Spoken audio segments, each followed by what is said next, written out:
Welcome everyone to the next session of the day. It's going to be the continuous key signing party presented by Gunnar Wolf.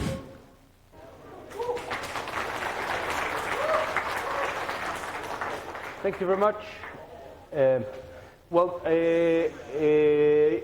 very happy to be hosting the first technical-minded session, and I know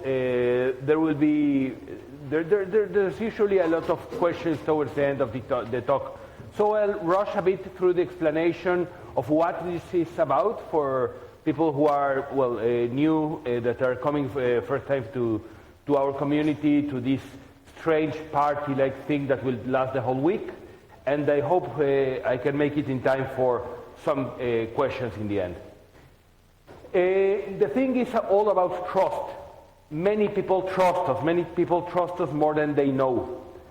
I don't know if you would trust me personally with the keys to your home, or the keys to your car, or the list of contacts you have, or whatever.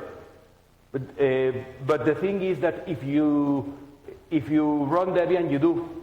Because me and 100 people in this room have the privilege to upload packages that you will run, and when you install them, we will run with administrative privileges on everybody's laptops or computers or data centers or whatever.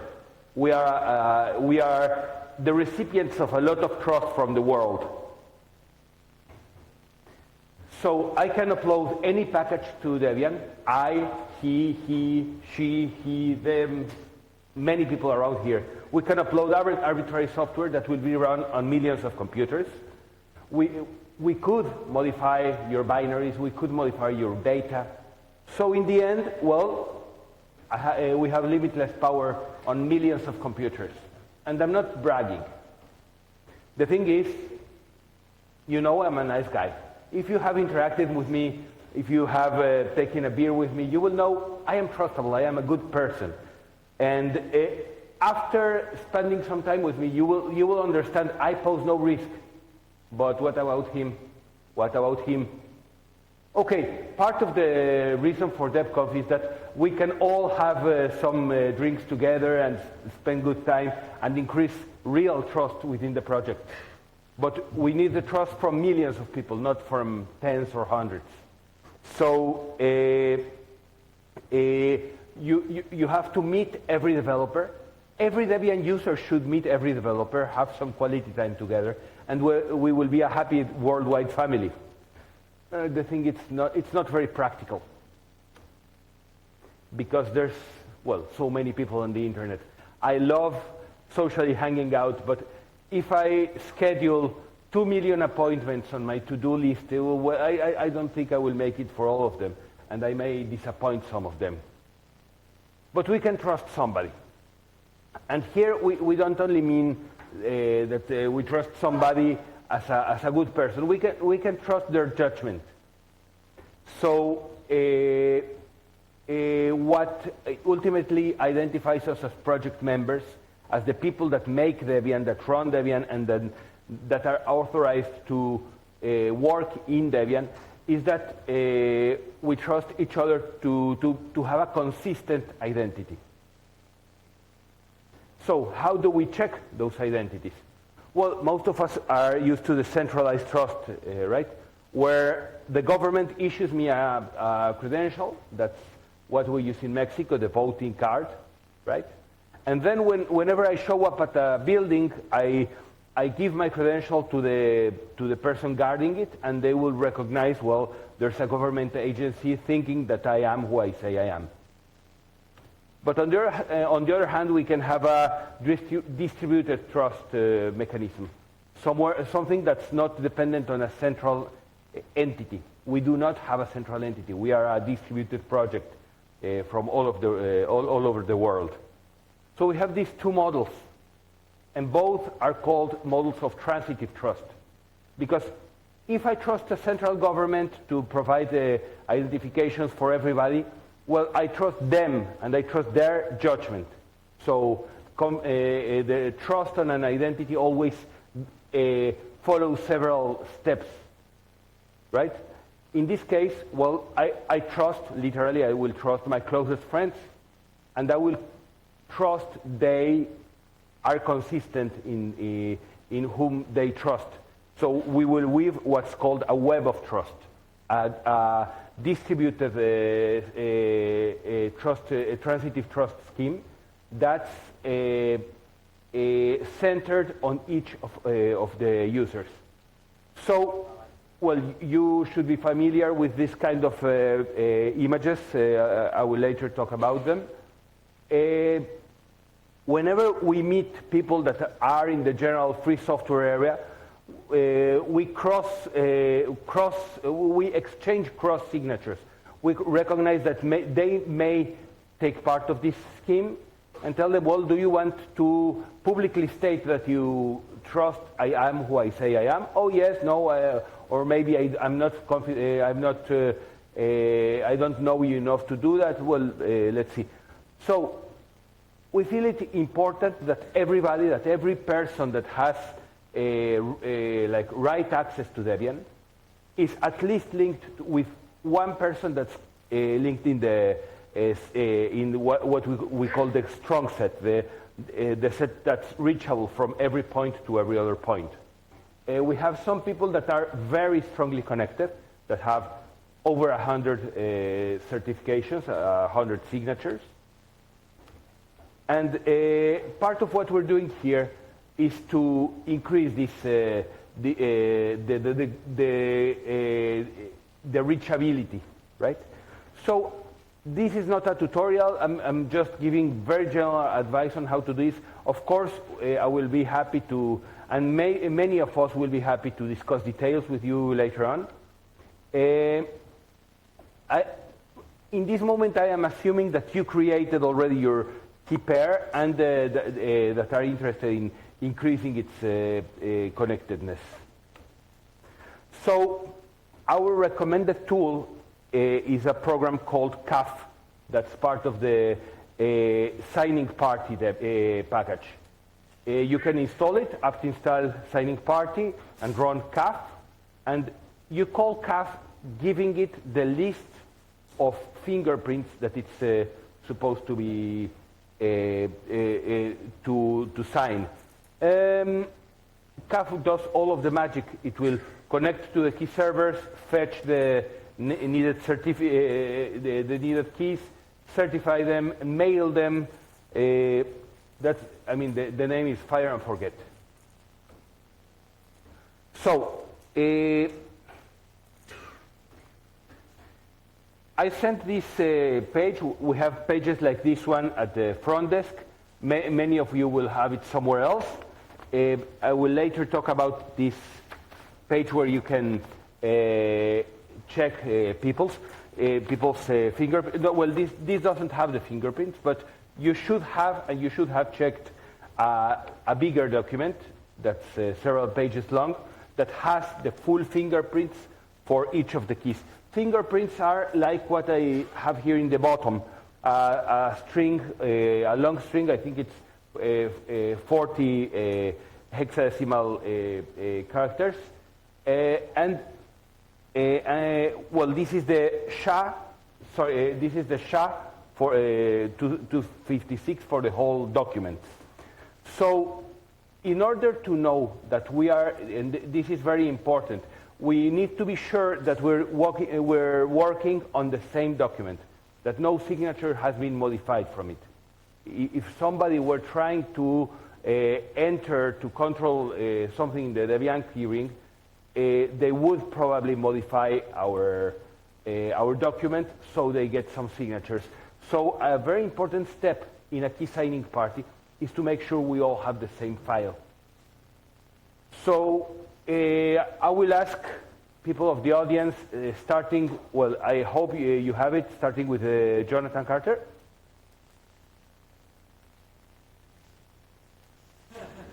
Tum, tum, tum, tum. One.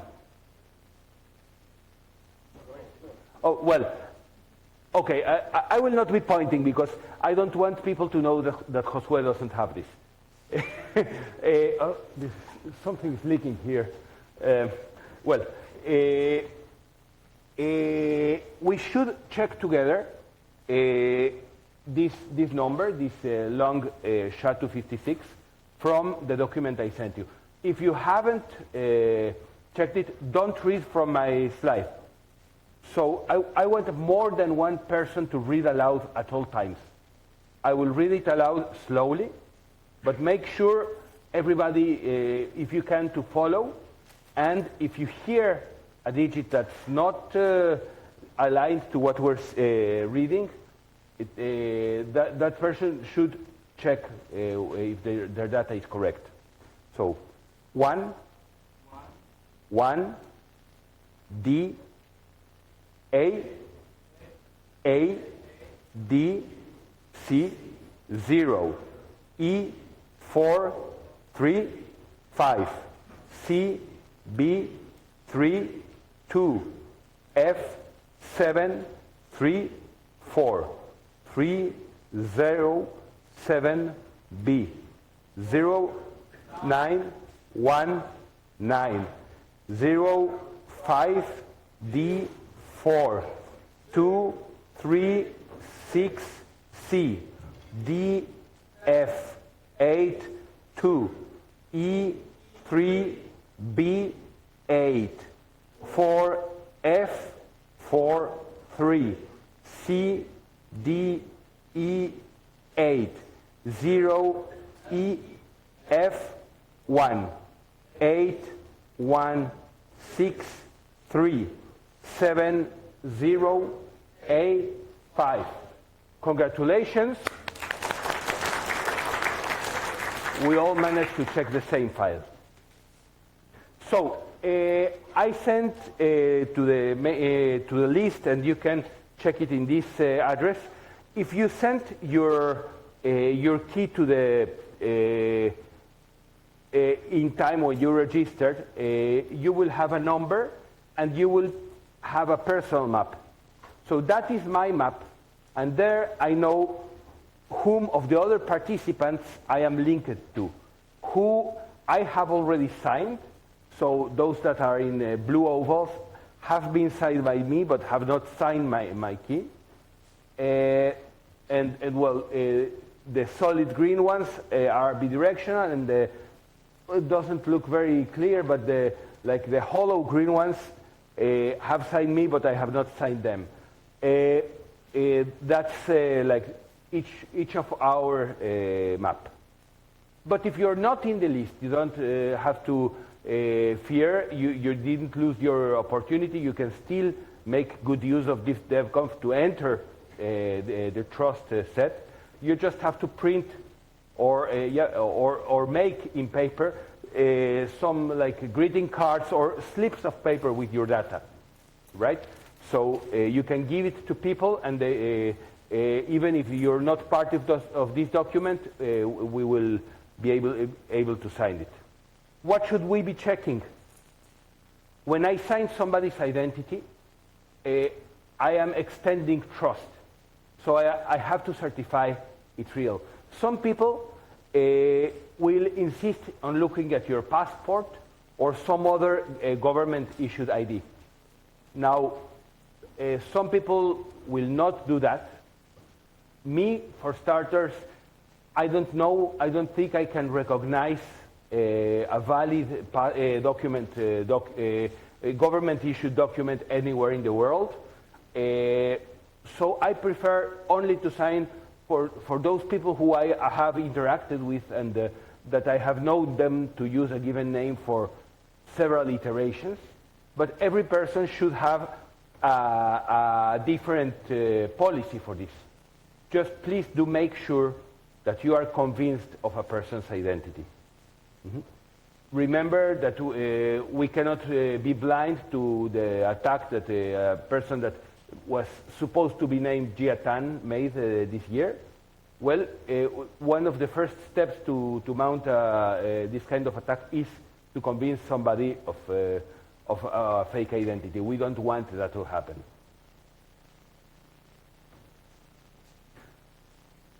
So, who should I be signing?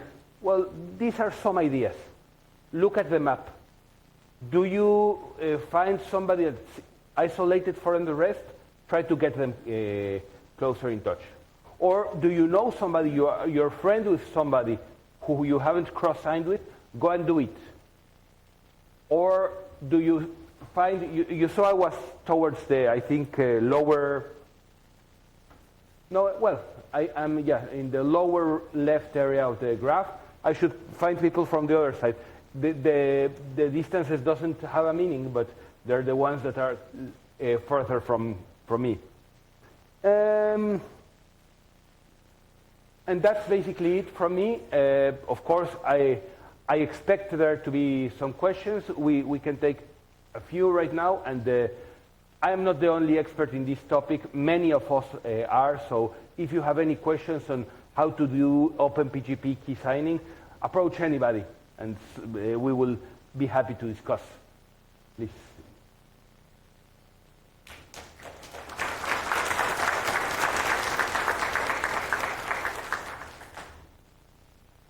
No questions. That's amazing.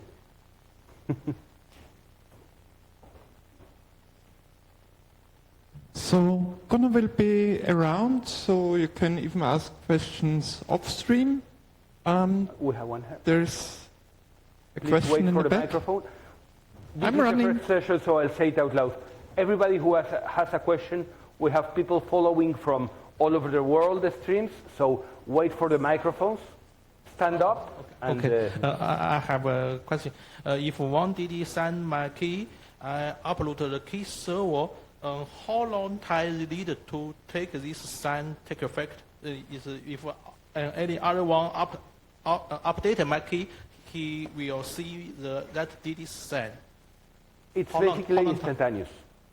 It's basically instantaneous. I mean, if I sign your key, you receive your key and you upload it to the key server, any other person can right after that download your key and it will be signed. Okay. Thank you. Hi, I'm Charles. It's not exactly a question. I do have some paper prints from the front desk here with me, so after the talk is finished, you can come here and get one, okay? Thank you. Just to be sure, you don't have to trust the papers, you just cross off the names from there and check with the file you received in the end. Mm-hmm. Right. Can you please explain the two checkbox on the The two name? checkboxes. Yes, of course. Here I don't have the fingerprints because you are human. I don't expect you to check the whole thing all the time. But whenever you ask somebody, did you check that your fingerprint in the master document is correct? Yes. Okay, that's the first, the fingerprint check. And the other one, the ID should be, okay, I verified this person's identity and I trust it. Hello. Yeah, hi, Gunnar. Now that there is OpenPGP and LibrePGP, do we have a plan in Debian, like how we're going to go ahead? Well, I don't have a clear answer to this. As a person, I would prefer to follow the OpenPGP recommendations, not the LibrePGP. We tend to use GPG. That's one implementation of OpenPGP. There are many other implementations, and we may be pushing towards others because GNU-PG is forked from the standard, and they will be implementing something that's incompatible with the other tools, and that's not a good thing to do.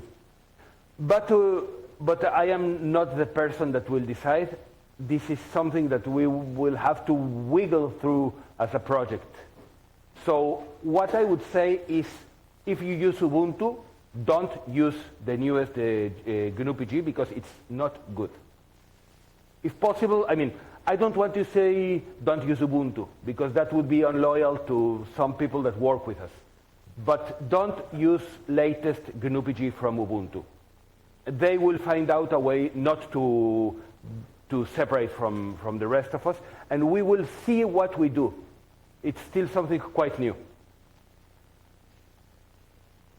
Hello, I'd like to ask what would happen if someone bad like Jatan got signed by someone trusted?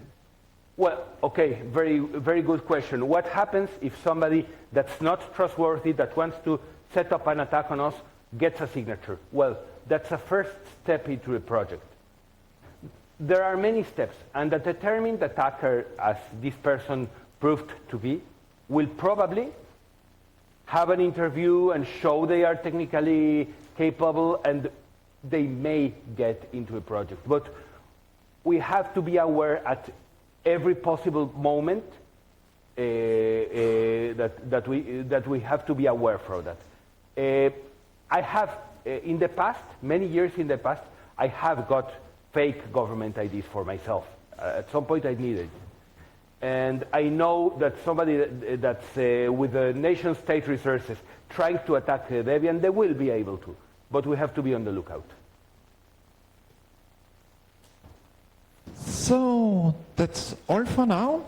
Gunnar will be around if there's more questions popping up. Go around, find people, sign their keys, have a chat with them, build some trust. The next session will be at 11 here, DebConf 101. See you there.